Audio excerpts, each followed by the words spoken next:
Sur quoi est attendu le nouveau gouvernement marocain? Vous venez de le voir, eh bien, les attentes sont grandes et les défis sont énormes. On fait le point tout de suite avec notre invité, Mstafa Shimi, politologue et professeur de droit. Bonsoir professeur, merci d'avoir accepté notre invitation. Bonsoir. Alors, attendu au tournant, le nouveau cabinet Arnouch est désormais scruté par les Marocains qui attendent une mise en application dans les plus brefs délais de toutes les mesures annoncées par les partis de la majorité dans leur programme électoral. À votre avis, est-ce que ces promesses électorales seront bien tenues ? C'est la particularité de cette situation. Voilà un gouvernement formé de 3 partis qui sont arrivés en tête, qui a une majorité très confortable, qui a fait un certain nombre de promesses qui sont synthétisées dans le programme présenté par le nouveau chef de gouvernement, M. Aziz Arnouch. Donc voilà une situation. Les Marocains ont de la mémoire et le risque, c'est de l'impatience. Or, il faut expliquer, me semble-t-il, que les mesures proposées par le chef du gouvernement devant le Parlement sont des mesures qui sont déclinées jusqu'à la fin de la législature. Vous avez d'ailleurs un certain nombre d'annonces qu'il a faites en disant à l'horizon 2025-2026. C'est déjà un aspect pédagogique qu'il faudra relever, il faudra expliquer. Pour autant, et pour répondre à votre question, les attentes sont très fortes parce qu'il faut que dès les premières semaines, dès les premiers mois en tout cas, ce gouvernement adresse des signes forts de changement, notamment sur le plan social, notamment par exemple pour ce qui est du SMIC, pour ce qui est de l'activation du dialogue social, la préservation du pouvoir d'achat, etc. Donc nous sommes dans cette situation-là. D'accord. Alors oui, professeur, vous avez voilà. Mais en même temps, les attentes sont fortes.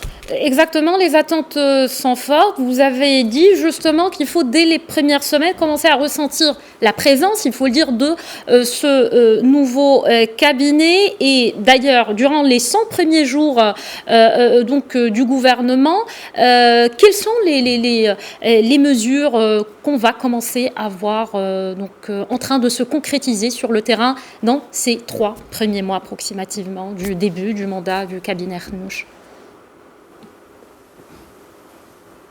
Essentiellement des mesures sociales, et on aura une indication de la politique de ce cabinet avec la prochaine loi de finances qui va être déposée dans quelques jours, avant le 20 octobre. Et donc, ça sera une occasion pour voir comment ce gouvernement, qui a un cadre général de référence que vous avez relevé, le nouveau modèle de développement, qui a aussi les orientations royales du 8 octobre dernier avec le discours du souverain devant le Parlement, comment il peut donner déjà des signes de prise en compte des besoins des citoyens. Alors ça peut être la question du SMIG, mais évidemment pas de manière automatique et immédiate, mais dans le cadre d'un dialogue social. Ça peut être également des mesures de relèvement de salaire de base, d'une politique de salaire, une réforme très vite de la fiscalité, en attendant la grande réforme qui est toujours en chantier. Il faut qu'il y ait donc des indications telles que l'espoir placé dans ce gouvernement soit vérifié dès les premiers mois et puis que cet espoir se prolonge auparavant. C'est ça qui me paraît préoccupant, c'est comment concilier l'exigence de mesures ponctuelles, significatives, faisant sens, avec l'espoir d'un changement tout au long de la législature jusqu'à 2026.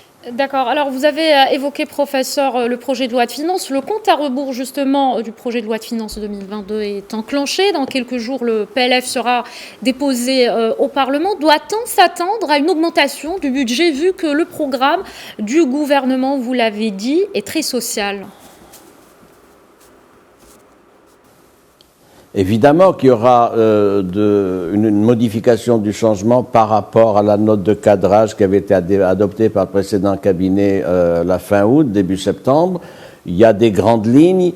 Ce qu'il faut attendre aussi de ce projet de loi de finances, c'est qu'il y ait des mesures ponctuelles, précises, concrètes, qui intéressent et les opérateurs économiques qui sont là. La CGM a fait déjà un certain nombre de propositions à propos de cette loi de finances, et également des citoyens. Il peut y avoir des mesures ponctuelles ou l'annonce de mesures pour l'année 2022.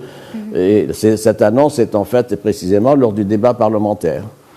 D'accord. Alors, professeur, vous avez souligné à plusieurs reprises la ponctualité. Comment justement harmoniser le calendrier législatif entre le gouvernement et le législateur afin d'accélérer la mise en œuvre des différents projets de réforme et en particulier, bien sûr, la concrétisation du nouveau modèle de développement? Ce gouvernement a plusieurs atouts sur ce plan-là. Il a d'abord une majorité recentrée autour de 3 partis. C'est un problème donc de coordination et d'homogénéité, ce qui n'était pas le cas du précédent cabinet. Je n'y reviens pas. Il a également une majorité au sein de la Chambre des représentants, qui est très confortable, autour de 270 sièges, soit 72 sièges au-dessus de la majorité absolue. Il a une majorité également au sein de la Chambre des conseillers. Donc l'idée qui prévaut, c'est précisément du fait qu'il n'y a pas de problème de divergence au sein de cette majorité, c'est d'accélérer le rythme du travail législatif et d'assurer une meilleure coordination entre les 2 institutions, c'est-à-dire les 2 chambres du Parlement. Donc il y a là des atouts pour aller vite et pour donner de l'efficience aux projets de loi législatifs et aux politiques publiques devant être appliquées à ce sujet. D'accord, vous avez parlé d'atouts pour cette nouvelle équipe. Le gouvernement de Aziz Arnouch possède désormais toutes les facilités. La voie semble plus ou moins largement dégagée devant lui pour exécuter son programme. Est-ce que cela signifie carte blanche pour l'exécutif? Je voudrais rappeler qu'aucun cabinet depuis des décennies n'a eu autant d'atouts. C'est un cabinet qui vient des urnes, une majorité qui vient des urnes, et il a donc une majorité, comme je l'ai dit, au sein des 2 chambres du Parlement. Il a également comme atout le fait de mettre fin à une séquence décennale de 2 cabinets, sur lesquels je ne reviens pas, et d'être l'expression et le cadre d'un espoir et d'une relance. De quoi s'agit-il?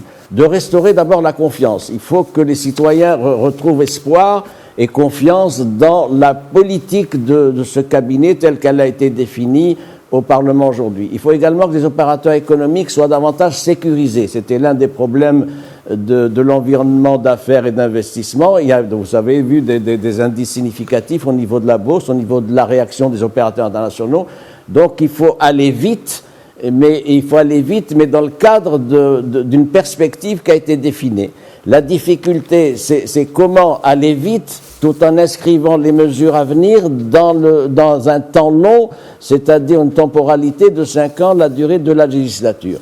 Et ça, c'est extrêmement important. Il y a un autre élément où je pense que ce gouvernement va aller vite, je finis avec ça, c'est que c'est un gouvernement qui a un chef de gouvernement qui est un manager, il y a des compétences managériales et donc ils voudront pas gérer, ils voudront réformer avec une évaluation des objectifs et les moyens appropriés pour atteindre ces objectifs. Il y a une nouvelle culture de gouvernance qui va s'installer, me semble-t-il, et c'est ça, je crois que c'est le meilleur atout complémentaire, en tout cas, de ce cabinet. Merci beaucoup, Mostafa Srimi. Je rappelle que vous êtes politologue et professeur de droit. Merci encore une fois d'avoir répondu à nos questions. Merci à vous.